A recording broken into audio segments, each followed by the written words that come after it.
All right, hello. I'm Zach. I make maps and graphics at the New York Times. I'm going to talk today about a story that I worked on this past year with our investigations desk, looking at Bitcoin mining in the United States. I worked with Gabriel Dance, who's the lead reporter on the piece, as well as Tim Wallace on the graphics desk, who many of you may know. So I'm going to focus mostly on the cartography and data analysis side of this, but of course an enormous amount of work went into the reporting and data collection and all of that as well. So I'm going to talk a little bit about what Bitcoin mining is to start, and what our story added to the coverage, and then how we conducted our analysis of the impact of Bitcoin mining, and then finally how we implemented it on the web and in print. So to start, if you don't know, quickly to describe what Bitcoin mining is, basically in the Bitcoin ecosystem, mining is the term for the process of validating transactions. And the reward for this process is Bitcoin currency itself. So this process is basically an enormous guessing game for extremely large numbers that computers take on. And the only way to gain an advantage in this process is to have more computing power. And of course, that uses an enormous amount of electricity, which causes emissions and puts a lot of pressure on electric grids across the country. This graphic is from a piece in 2021 from some colleagues of mine at the Times, which kind of shows the change from 2009, where you could mine Bitcoin with just like a desktop setup in your room, to 2021, when you needed basically a server in a warehouse to mine Bitcoin and have an advantage. This is also from that same piece from 2021, basically showing the increase in electricity usage over time. Obviously, it's gone up. But basically, what I also wanted to sort of demonstrate is that the state of knowledge about Bitcoin mining in the US was often at sort of like a national level. We had estimates for like the total electricity usage, but not for particular mines in particular places and what their impact was on the local places where they were. So our piece, basically the driving force of the piece was trying to identify the largest 34 Bitcoin mines in the US, and then their energy usage and their estimated carbon emissions. And so this is actually a map in the piece, which sort of shows like the overview of the data in terms of like the energy usage for each of these mines and where they are. But we really wanted to go deeper to really show the impact on these places and put this sort of abstract concept in context for readers. So these mines are all over the place. This is a mine in Jamestown, North Dakota, that my colleagues Tim and Gabe actually visited to get footage of. So these mines are in really rural areas. Here's one in rural Nebraska, owned by US Bitcoin. They're also outside major cities. This one is owned by Core Scientific outside Dallas. And because they're in different kinds of places, they have a very different kind of impact in different kinds of places where the grid can handle an enormous new, a lot of demand or can't. And here's the local angle. There's one 27 miles from where we are right now, outside Pittsburgh, in Midland, Pennsylvania. So really, these things are all over the country. But as you can see in this initial map, there are clusters of them. A lot are in Texas, a lot are in North Dakota, Montana, the southeast, as well as the northeast. So basically, because of this geographic variability, there's all of these local stories and impacts that we wanted to sort of express in this story, while also expressing the nationalness of our reporting. And so to kind of put this story in context for readers, we wanted to compare each mine's electricity usage to the equivalent number of households in the surrounding area. So we basically had like the estimated energy usage of megawatts per hour for each mine and where they were. And we compared that to the 112 million households, occupied households in the US at the census block level. And for each of these households, we have sort of an average electricity usage per household by state. It's not exact, but for our national analysis, it worked well enough. So a few challenges sort of were posed by this analysis. One, just the scale of the data, 112 million households. And we also wanted to find the closest households to each mine, but not repeat, get a household twice for different mines. Because mines are clustered, like in West Texas or upstate New York, there would be overlap. So we couldn't just figure out a certain number of households in a given state. And they also cross state lines. So basically the first step in our analysis was to restrict our data set to go from something like 112 million to a more manageable number. And so basically the idea that I came up with was to basically try to estimate what our final analysis would look like by using one dot for every 100 households and basically making successively larger buffers to encompass a certain number of households. So these are basically like the estimation that we worked on to basically see how much we could restrict our data set to still get the same amount of electricity usage. So then we were able to clip our data set to, it's basically restricted a lot. So now we only have 9.9 million households that we're doing the analysis on. So at this point, we have basically each mine with a total monthly energy usage, and then each dot is associated with the average monthly energy usage in that state. And so basically our analysis, we had a script that basically found the distance between each mine and every dot in our data set, sorted that data by distance. And because we didn't want to duplicate households, each household was assigned to a given mine and then basically removed from the data set so that for the next mine it didn't sort of repeat. So these are two functions in R that I just wanted to sort of highlight. One is in the SF library, the ST_distance function, which basically just creates like a distance matrix between two sets of points. And then the cumulative sum function, which basically is really helpful for this kind of analysis because you can say, basically sum up all of these household energy usages while it's less than or equal to this mine's total energy usage. So we went from something like 10 million down to 3 million households, which was sort of the result of our analysis. And as sort of a callback to my colleague Leanne's talk earlier, our data was changing a lot over time. So we had to we'd get updated figures for the energy usage for a certain mine. So this was all scripted so we could run it whenever data changed.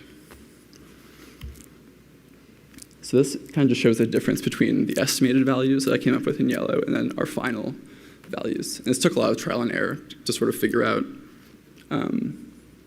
what would be an accurate estimation. As you can see, it worked out pretty well. So this allows us to produce maps like this, which we're able to show for these two mines in Rockdale, Texas, all of the households that use the equivalent amount of energy. It's every household in a 40-mile radius around these two mines. As well as maps like this, which showed for the entire country all of the households that use the equivalent amount of energy as the 34 largest mines. And of course, once we had produced this map, I thought I was done, but our editor wanted it to be animated to sort of really give readers a sort of aha moment of like, basically how these households illuminate and sort of animate out from the mine dot. So my solution for that is basically, this is actually a proof of concept to show what they wanted. So they wanted basically like it to sort of grow out from the center. Oh, it didn't repeat, okay.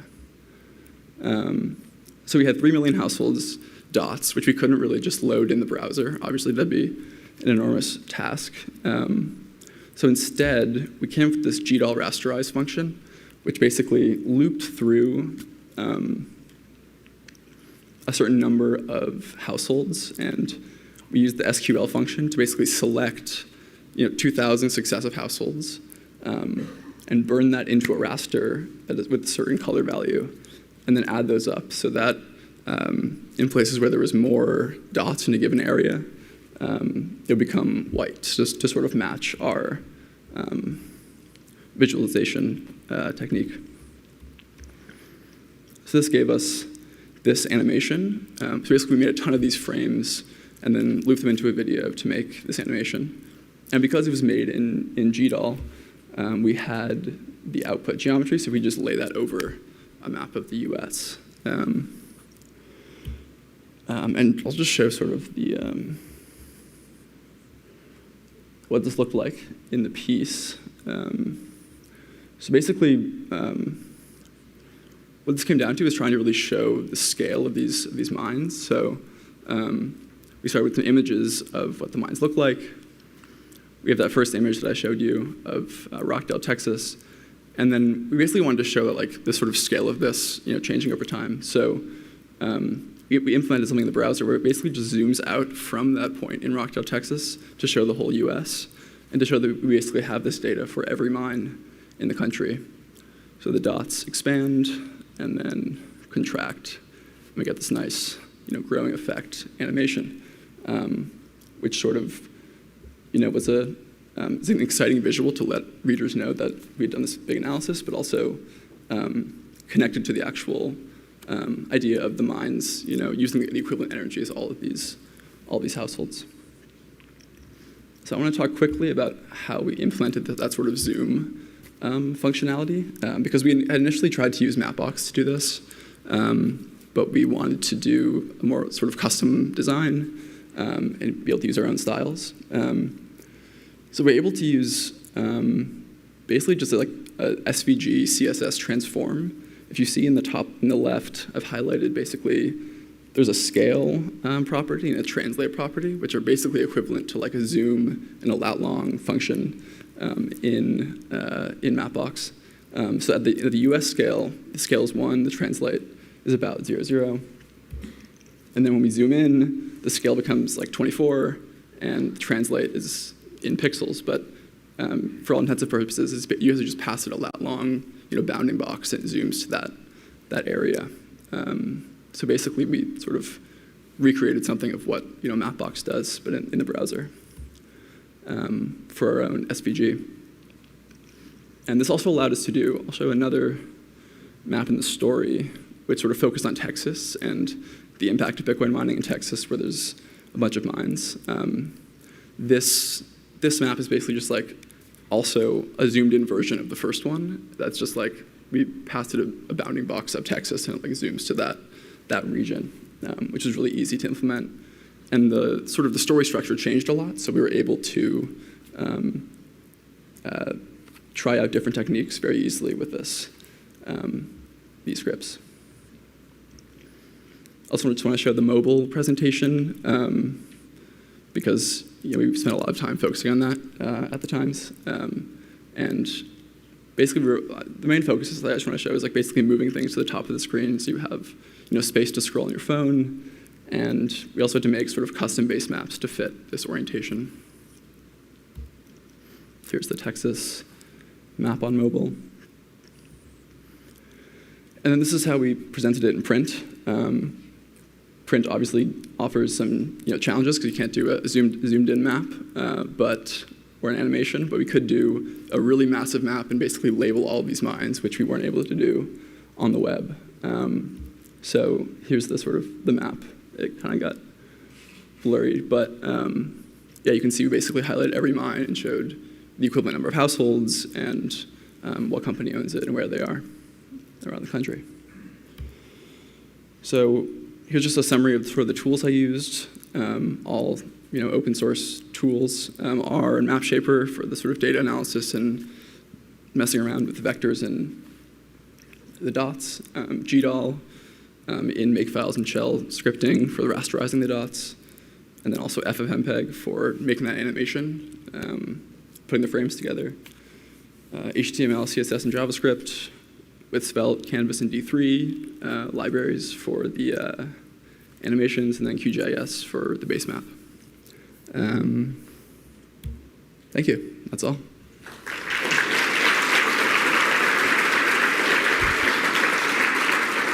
Yeah. We have time for questions. Lots of time, actually.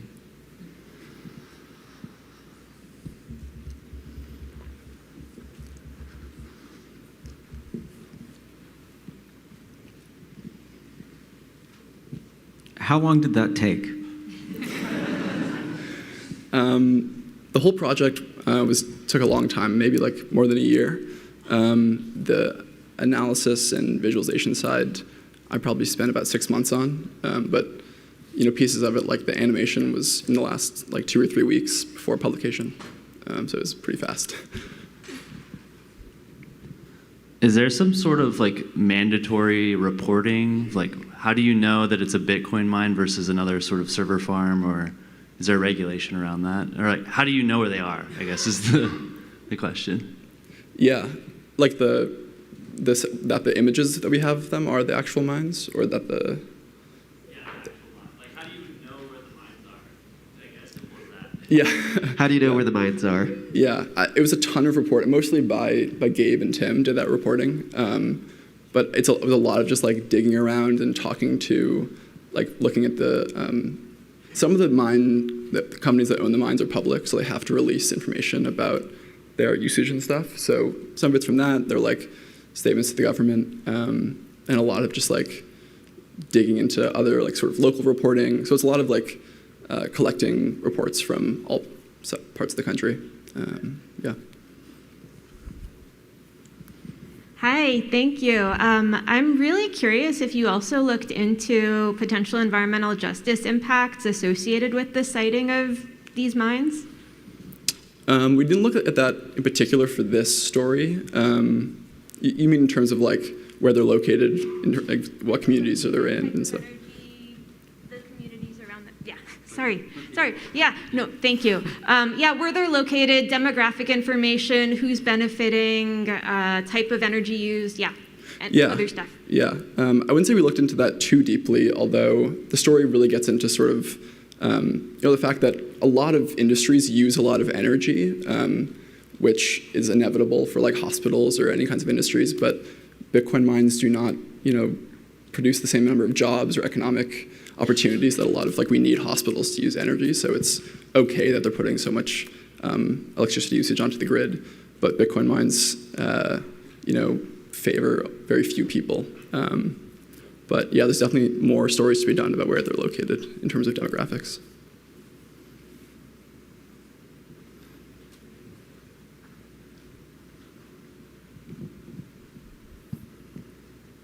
Thanks for your talk.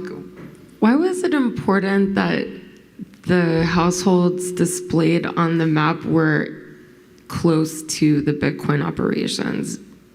Just, I know that my understanding from what I heard you say was that, without having read the piece, is that it was to show equivalent energy usage and the number of households that use that same amount of energy. And why was it important that they be in close proximity? Was there another message to be sent there as well, in addition to the equivalent energy usage? Yeah, partly it was like to localize it to that area, to kind of show like the population density in that area. So you get a sense for sort of the impact that that kind of large industrial scale energy usage would have on the surrounding area. Like that would have a different impact if it was like in New York City versus in a rural area. So that's one piece of it. And also just to sort of match the look of our maps, like we were able to kind of show it in the same visualization as well. Thank you. One more.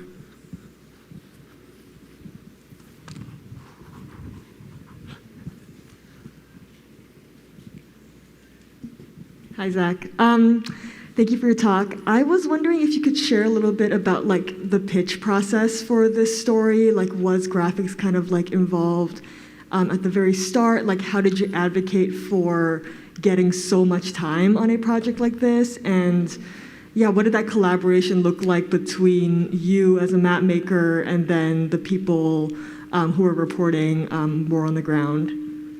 Yeah, well, I should say like the amount of time I spent on it, that was not completely on this story. It was just like it was in the background for parts of it. So the amount of time might be misleading. But I guess, to be fair, I wasn't around for the initial pitch. So this is like an investigations piece led by Gabriel Dance, who pitched it and like led the project basically. So I'm not super familiar with the actual pitch process.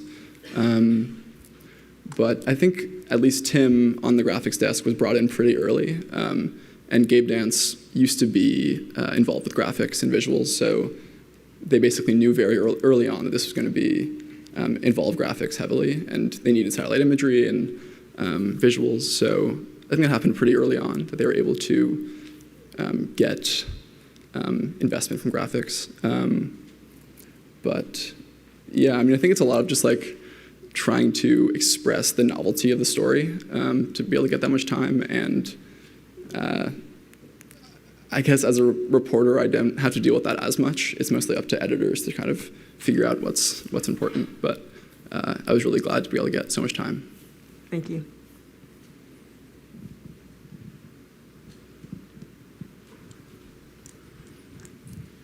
Making me work. Loved you the whole thing, but the way you showed your first estimate of the areas you were looking at, and then the final.